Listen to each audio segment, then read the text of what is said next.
നോയമ്പെടുക്കുന്നതിനെ കുറിച്ച് പറയാനുണ്ട്. നോയമ്പ് രാവിലെ വെള്ള കീറുമ്പോൾ നോയമ്പെടുക്കുക, അസ്തമയം കാണുമ്പോൾ തീരുക, അതാണ് പകൽ സമയമാണ്. അന്നപാനീയങ്ങൾ ഉപേക്ഷിക്കുക. ഇതൊരു പഞ്ചായത്തിൽ ആ സമയത്ത് തുടങ്ങുമ്പോൾ തീരുക എന്നുള്ളതാണ്.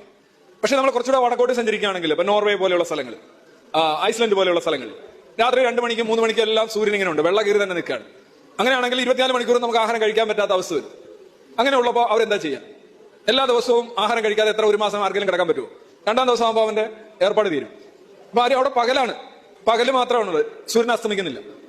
പക്ഷെ ആചാരം എന്ന് പറയുന്നത് ഒരു നോക്കണ്ട. ഓരോരുത്തരൊക്കെ കണ്ടല്ലോ, UAE പോയി കഴിഞ്ഞാല് ആ മഗ്രിബോ അങ്ങനെ ഒരു സാധനം ഉണ്ട് വൈകിട്ട്, അതിന്റെ സമയം ഇങ്ങനെ മുറിക്കാനായിട്ട് ഇങ്ങനെ വണ്ടി ഓടി പോകുമ്പോ കൂട്ടിയിടിക്കാറുണ്ട്. ആ ഒരു വെപ്രാളത്തിന് കഴിക്കാതെ ആഹാരം കഴിക്കാനെങ്കിൽ എവിടെങ്കിലും എന്തെങ്കിലുമൊക്കെ കഴിച്ചിട്ട് കഴിക്കാനായിട്ട് പോവാണ്. ഇതൊന്നും അവിടെ നടക്കത്തില്ല. അവിടെ എന്ന് പറഞ്ഞു കഴിഞ്ഞാൽ 1 മണി 2 മണി 3 മണി 4 മണിക്കൊക്കെ സൂര്യൻ ഇങ്ങനെ നിൽക്കാണ്. അവൻ എങ്ങോട്ട് ഓടി പോകും? അവരെന്താ ചെയ്യുന്നതിന്? അവർ ചെയ്യുന്നത് സൗദിയിലെ ടൈം വെച്ചുകൊണ്ട് ഈ കാര്യങ്ങൾ നോർവേയിൽ അനുഷ്ഠിക്കുക. അല്ല പിന്നെ ജീവൻ കിടക്കണ്ടേ?